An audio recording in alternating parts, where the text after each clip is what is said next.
आज हम इस वीडियो के माध्यम से ठाकुर पर बताई जा रही कविता पर अपनी बात करेंगे। आजकल पार्लियामेंट में एक सांसद द्वारा ठाकुर पर की गई कविता पर काफ़ी चर्चा का विषय बना हुआ है। ईमानदारी से अगर देखा जाए तो यहाँ पर जो ठाकुर शब्द है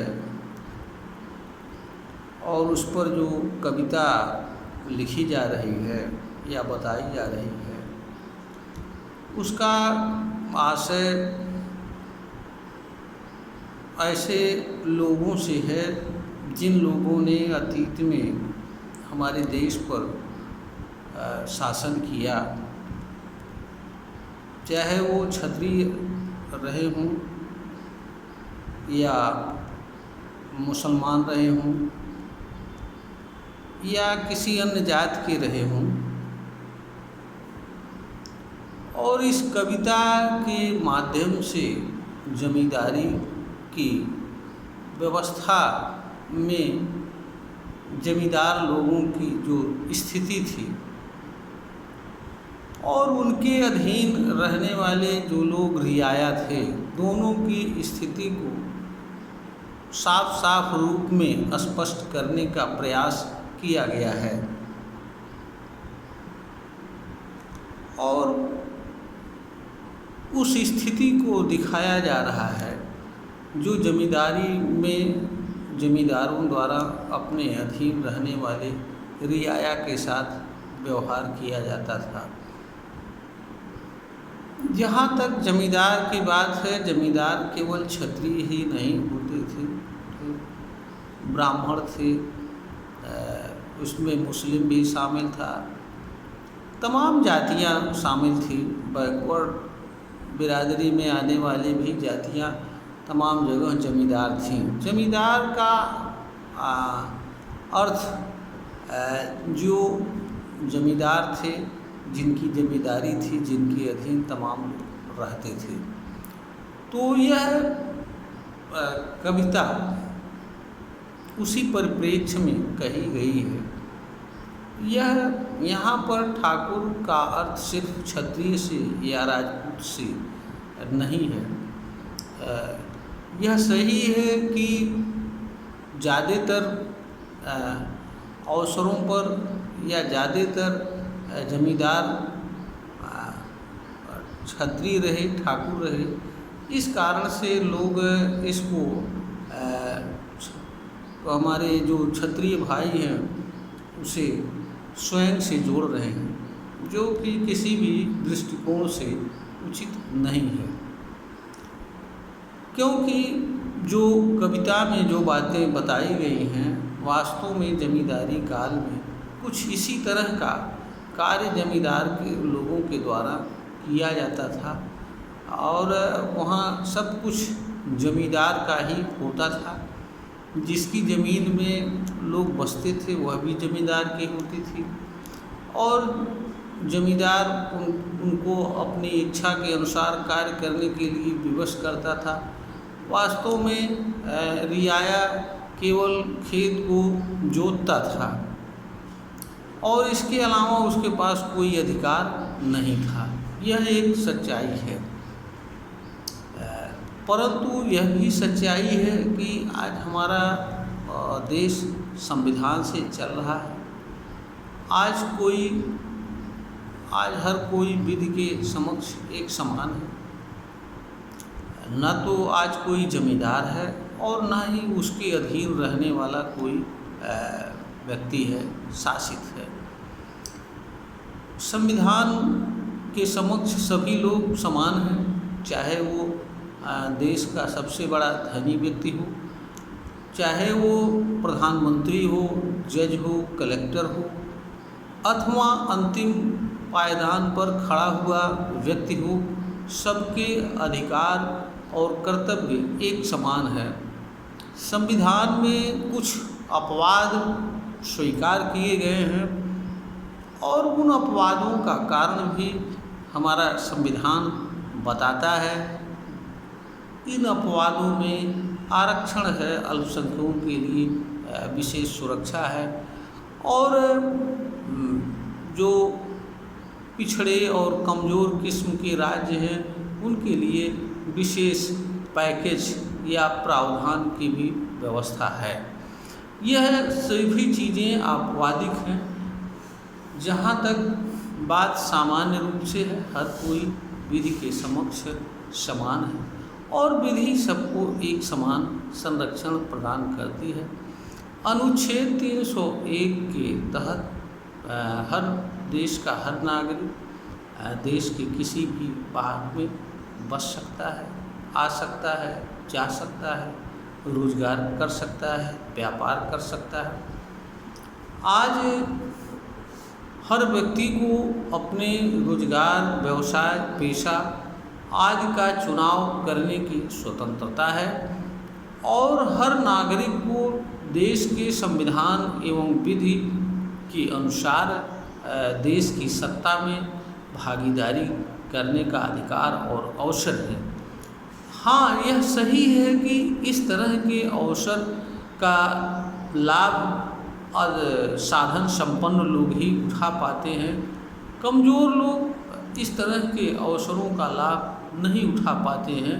यह भी हमारे लोकतांत्रिक एवं संवैधानिक व्यवस्था की एक कमजोरी है। परंतु यह भी सही है कि आज कोई भी ठाकुर वाला व्यवहार करने की स्थिति में नहीं है और ना ही आज कोई रियाया है। वस्तुतः इस तरह की कविता के आज के परिप्रेक्ष्य में पढ़ने की आवश्यकता क्या थी और एक सांसद महोदय द्वारा पार्लियामेंट में इस तरह की कविता क्यों पढ़ा गया, यह तो वही समझ सकते हैं। और इस पर हमारे जैसे इन मनुष्य के लिए किसी भी तरह का कल्पना करना या अनुमान करना उचित नहीं हो सकता है। परंतु यह सही है कि माननीय एक पॉलिटिशियन हैं और एक समझदार और बुद्धिमान पॉलिटिशियन हैं, जरूर कहीं न कहीं राजनीति से ग्रसित होकर इस तरह की कविता को उठाया और इसका यह कविता एक विवाद का रूप, वैचारिक विवाद का रूप धारण की। यह भी एक सच्चाई है। वस्तुतः इस तरह की कविताओं को एक पार्लियामेंट में उठाया जाना हमारे समझ से किसी भी दृष्टिकोण से उचित नहीं है। बुराई तो सब में है और ऐसा भी नहीं है कि बुराई किसी एक जात तक सीमित है। यह भी सच्चाई है कि सत्ता में जो लोग भी चाहे आज हैं या भूतकाल में रहे, उन्होंने सत्ता का दुरुपयोग किया है। उन्होंने कभी भी जनता के प्रति स्वयं को जवाबदेह नहीं समझा है। आज भी हमारे देश में जो भी लोग राजनीति कर रहे हैं वह जनता के प्रति अपनी जिम्मेदारी किसी भी तरह की नहीं स्वीकार करते हैं। यह एक सच्चाई है। यह अलग बात है कि जब उन्हें जनता का वोट लेना होता है तो वो जनता को अनेक तरह का प्रलोभन देते हैं, जनता के पक्ष में अनेक तरह की बातें करते हैं। परंतु जो सच्चाई यह है कि यह सब कुछ सिर्फ जनता को मूर्ख बनाकर उसका वोट लेने के लिए करते हैं। यह सही है कि अतीत में बहुत सारी गलतियां हुई हैं और यह भी सही है कि इस देश ही नहीं पूरे धरती पर जो भी लोग सत्ता में रहे हैं, चाहे वो ठाकुर जात या हिंदू मुसलमान या कोई भी रहा हो शासन सत्ता में, उसने सत्ता का दुरुपयोग किया है। और राजशाही और जमींदारी में तो शासक और शासित का विचार था।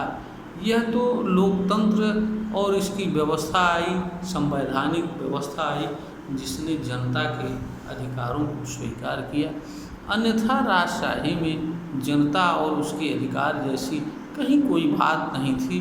वो शासक था और शेष लोग शासित थे। किसी की कोई इच्छा, किसी का कोई वो नहीं होता था। जो राजा या उसके सलाहकार कह देते थे वही कानून होता था। परंतु आज यह सब कुछ स्थिति नहीं है। जो कविता पढ़ी गई या उद्धरण दिया गया वह भूतकाल से संबंध रखता है। आज वर्तमान काल से उसका कोई संबंध नहीं है। हाँ, यह कह सकते हैं कि कुछ वैचारिक रूप से लोग उस तरह के विचार से प्रभावित हैं और अप्रत्यक्ष रूप से कहीं न कहीं उस तरह के कार्य करने का प्रयत्न करते दिखते हैं, क्योंकि कुछ ऐसी घटनाएं घटित होती हैं जिनको देखकर यह लगता है कि शायद आज भी हम लोकतंत्र में नहीं जी रहे हैं। आज भी हम समानता और स्वतंत्रता की बात स्वीकार नहीं करना चाह रहे हैं।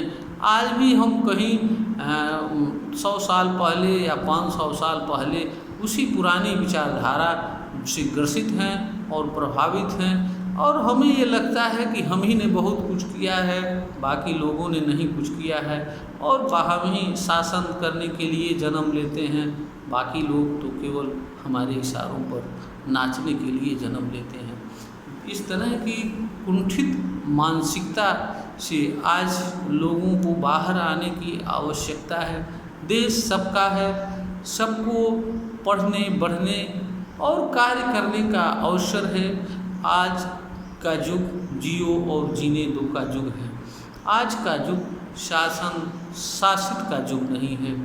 मनुष्य इस धरती पर शासन करने के लिए जन्म नहीं लेता है, यह सच्चाई है। परंतु दुख की बात यह है कि मनुष्य यह समझता है कि वह शासन करने के लिए जन्म लेता है।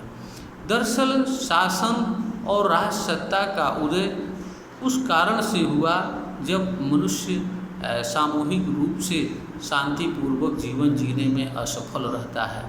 मानव समाज को पुलिस, नेता और सुरक्षा की व्यवस्था तब तक है जब तक वह शांतिपूर्ण तरीके से सामूहिक रूप से जीवन जीने की क्षमता नहीं हासिल कर लेता है। जिस दिन मनुष्य बिना किसी सुरक्षा व्यवस्था के, बिना किसी न्याय व्यवस्था के और बिना किसी सहारे के सामूहिक रूप से शांतिपूर्ण तरीके से जीवन जीने की कला सीख लेगा, उस दिन न नेता की ज़रूरत होगी, न राजा की ज़रूरत होगी और न ही शासन सत्ता की ज़रूरत होगी। यह सब चीज़ें दरअसल हमारे अज्ञान और स्वार्थ के कारण जन्म ली हैं। इसका वास्तविकता से कुछ भी लेना देना नहीं है। यह चीज़ें हमारे सामने दृष्टिगत होती हैं, हमारे सामने हो रही होती हैं। इस कारण से हम अज्ञानवश यह मान लेते हैं यह चीज़ें हमारे जीवन का हिस्सा है, इनके बिना हम रह नहीं सकते हैं, जबकि वास्तविकता ऐसा नहीं है।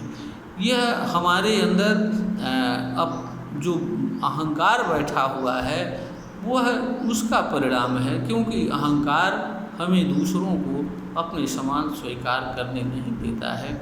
इसी कारण से जो मजबूत पड़ता है वह कमज़ोरों पर शासन करना चाहता है। इसी परिप्रेक्ष्य में और इससे यह एक सामान्य सी बुराई है। इससे हमारे समझ से कितने लोग मुक्त रहते हुए जीवन जीते हैं यह कह पाना बड़ा मुश्किल काम है, क्योंकि अहंकार से तो हर व्यक्ति ग्रसित ही होता है। कुछ लोग ज्ञान और समझदारी के बल पर अहंकार से परे होते हुए जीवन जी पाते हैं। एक मनुष्य के जीवन की यही सच्चाई है। हमें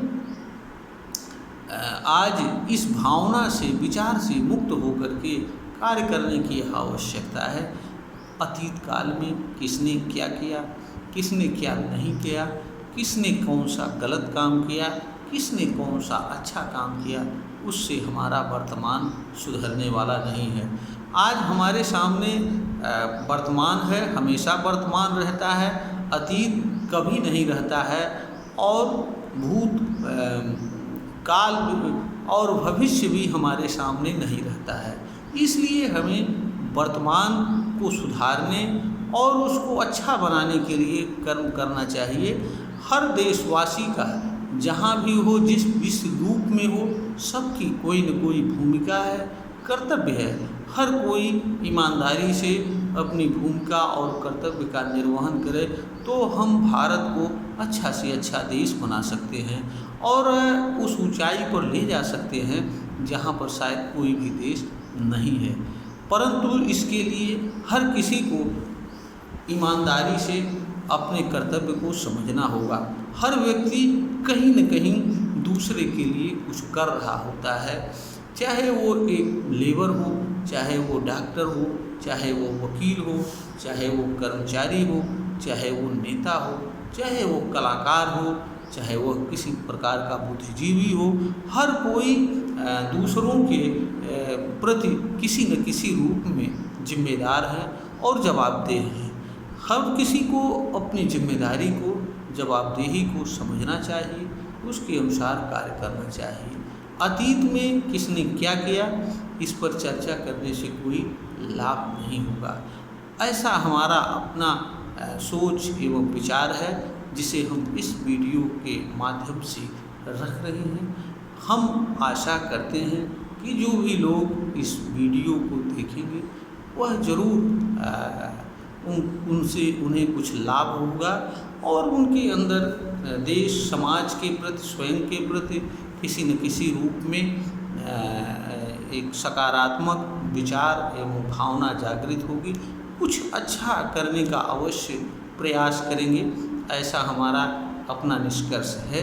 हम अपने सभी श्रोतागण को सादर नमस्कार करते हैं और हम यह ज़रूर निवेदन करते हैं कि अगर इस वीडियो में बताई जा रही बातें किसी प्रकार से प्रेरणादायक हैं या कुछ मानव सुधार या कल्याण से संबंध रखती हैं तो इस वीडियो को लाइक करें, चैनल को सब्सक्राइब करें और दूसरों में शेयर करें। यह कार्य ज्ञान विस्तार का कार्य है, इस कार्य में सहयोग करें। इस तरह का निवेदन हम अपने सभी श्रोतागण से करते हैं।